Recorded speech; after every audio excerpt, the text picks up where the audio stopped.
आमच्या गावात येते टायर कंपनी चालू केलेली आहे। आमच्या कंपनीजवळ शाळा आहे। कंपनीमध्ये शाळेतील पोरांना कंपनीचा खूप वास येतो। आमची ग्रामपंचायतला तसेच पालघर जिल्ह्यात तालुक्याला जाऊन कंप्लेंट सुद्धा केली या कंपनीबाबत, तरी सुद्धा कोणत्याही अधिकाऱ्याने आमच्या कंपनी विरुद्ध आम्हाला सपोर्ट केला नाही। त्यामुळे कंपनीमध्ये आम्हाला जाण्यासाठी आमच्या रस्त्यांच्या मोठमोठ्या गाड्या येतात, रस्त्यामध्ये मध्ये अडकतात आणि रस्ता सुद्धा आमचा फोडला आहे। आणि आमच्या गावामध्ये 8 दिवस झाली शाळेच्या मुलांची बस येत नाही, त्यामुळे मुलांना शाळेत जायला अडचण होत आहे। आणि लाईट सुद्धा 8 दिवस नाही आमच्याकडं। मोठ्या गाड्या येऊन लाईटीच्या वायरी तोडल्या आहेत, मुलांचे शैक्षणिक नुकसान होते।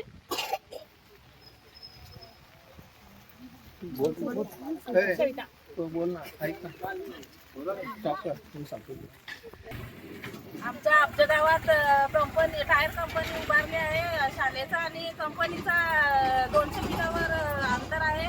तर मुलांना खूप त्रास होतो आणि मुलांना जेवायला बिवायला पण त्रास होतो। सकाळपासून संध्याकाळपर्यंत 5 वाजेपर्यंत त्यांना वास घ्यावा लागतो आणि मुलांना आजारी पण पडायला लागले, ताप येतो, डोकं दुखतंय आणि जेवण पण बरोबर करत नाही। घरी आल्यावर झोपून पडतात, ते करतात।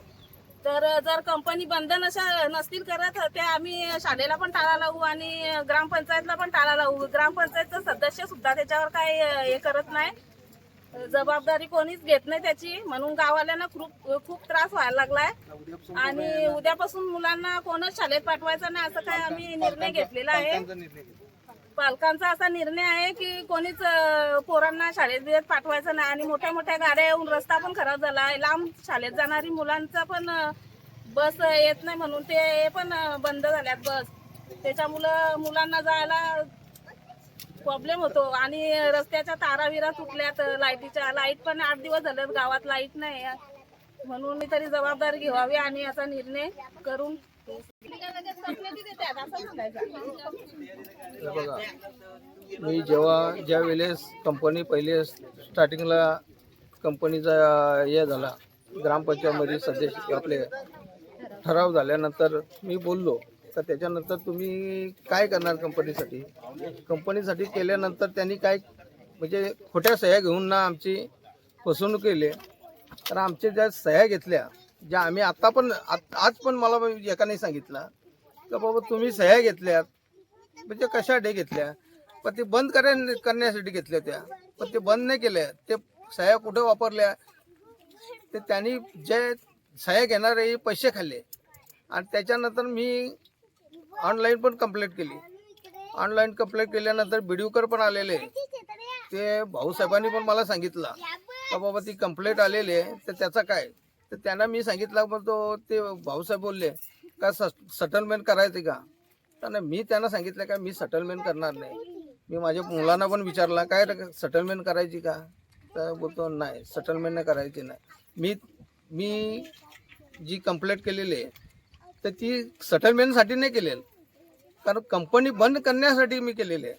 तर ती त्याच्यावर काय अद्याप या नाही आलं। भाऊसाहेबांनी मला विचारला का बाबा काय करायचं, बीडीओ साहेबांचा मला फोन आला होता का काय करायचं, सेटलमेंट करायची का नाही करायची।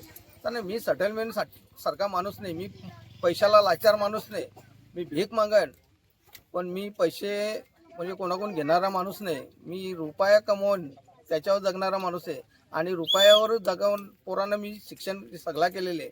मी कोणाचे भीक मागलेले नाही आजपर्यंत, आणि मी लोकांना पण पैसे मी आज पण देतोय, पण मी असा सेटलमेंट करणारा माणूस नाही ना। माझे काय तो बीडीओ पण येऊ दे नाही तर कोणी येऊ दे, त्याच्या स्वभावात नाही मारली तर माझा सुरेश मडवी नाव नाही, कारण मी असा माणूस आहे। तो बीडीओ येऊ नाही तर कोणी येऊ, असा माणूस आहे मी।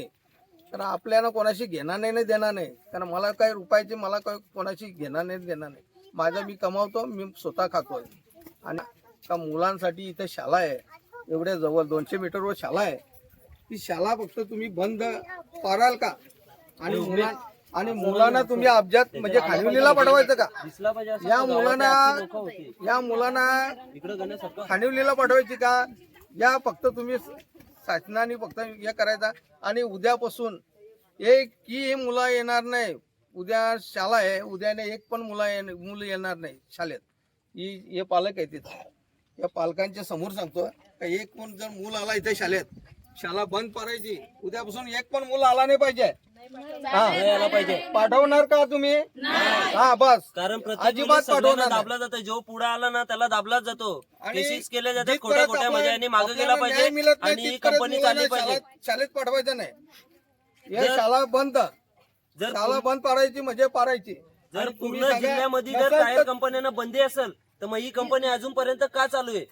जेव्हा इकडे मोठे मोठे कार्यकर्ते आमच्या गावामध्ये येतात इलेक्शनसाठी, मग एवढा अन्याय होतो गावकऱ्यांवर. गाड्या फसतात, लाईटी नसतात. 8-8 दिवस आमच्या गावाला वालीत टाकलाय का? कोणीच येऊन बघत नाही. शासकीय कुठल्याही सुविधा आम्हाला उपलब्ध होत नाही. मग त्याच्यापेक्षा आम्ही इथं मरायचा का जगायचा? कोणीतरी आम्हाला सहकार्य करा. जो पण पुढे आला जातो तिथं त्याला पोलीस स्टेशनला नाव दिलं जातंय, त्याला दाबलं जातंय, त्यांनी माघार घेतला, उद्या दुसरा आवाज उठवला त्याला परत त्याच्यासोबत तेच केलं जातंय. तर पालकांनी हे ठरवलंय का शाळेतल्या मुलांना त्रास होतो तर आमची मुलं शाळा नाही शिकली तरी चालतील, पण शाळा आम्ही बंद करू. एक तर कंपनी बंद करा, एक तर शाळा बंद करा. नाही, बंदच करायची. गावकऱ्यांच्या मताने एक असं मत उद्या निर्माण झालेलं आहे की उद्या- येत्या इलेक्शनला उद्या आम्ही कोणती इलेक्शनवर मुलं बहिष्कार पाठवणार का टाकू. तुम्ही? अजिबात नाही. उद्या पाठवणार? पाठवायची नाही, पाठवायची नाही. जिथपर्यंत आपल्याला न्याय मिळत नाही तिथपर्यंत शाळा बंद. ग्रामपंचायत सदस्य येत नाही तोपर्यंत इथं दखल घ्यायला अरे ग्रामपंचायत सदस्याने अखेही पैसे घालेत. असा कोणता सदस्य पहिला एवढं वर्ष झाले ग्रामपंचायत मध्ये, एवढे वर्ष झाले असा कोणता ग्रामपंचायत म्हणून निवडून गावामध्ये लोकांना पाणी नसते. पाणी या नळ योजना अजूनपर्यंत चालू नाही झालाय. जो याच्या आधीचा सरपंच होता त्यांनी गावामध्ये सर्वकडे पाणी यायचं. याच्या आधीचा जो सरपंच होता त्यांनी जी पाईपलाईन चालू केली होती ती नंतर काही कारणास्तव बंद झाली, पण या ग्रामपंचायतच्या बॉडीला ती चालू करून गावकऱ्यांना पाणी सुद्धा पाजता नाही आलेला. गाव आता एवढा पाऊस लेट झाला की गावातली लोक पाण्यासाठी एकमेकाशी भांडत होती. भांडण व्हायचा, कोण इकडे जायचं, कोण बोलतो माझ्या बोरिंगवर हे नव्हता. म्हणजे त्यांनी पाईपलाईन सुद्धा चालू नाही केलेली. आणि ग्रामसभेमध्ये विषय झाला का तो डावलला जातो. परत सरपंच मॅडमला कोणी गावातले फोन केला, आमच्या इथे प्रॉब्लेम झाला, सरपंच मॅडम सांगते मी बाहेर आहे. एकदाही सरपंच मॅडम कोणाचं काम केलं असेल तर गावकऱ्यांना विचारायचं. 300-400 लोक आहेत, कधीच येत नाही, कधीच. मग ते ग्रामपंचायतचा फायदा काय? त्याला टाला ठोकलेला बरा ना. एक मिनिट, 15% पैसे अख्खं 15% पैसे अख्खे पाणी म्हणजे तुमच्या रस्त्यात येते. तुम्ही रस्ता अख्खं बनवले हा प्रत्येक वेळेस हा? तुम्ही अध्यक्ष, एक मिनिट, तुम्ही अध्यक्षांना जा विचारा. अध्यक्ष 2-3 रस्ते केले, सगळ्या गोष्टी तुम्ही सगळ्या केल्या, आणि तुम्ही याच्यासाठी काय नाही करू शकत? म्हणजे गावासाठी काय करता तुम्ही? हा काय आजपर्यंत कुठली निधी आणले? जे निधी आणले का तुम्ही? तो आपला पैसा येतो, आपला पैसा येतोच खातात. 15% पैशाचा हिशोब घ्या. तुम्हाला एक सांगतो,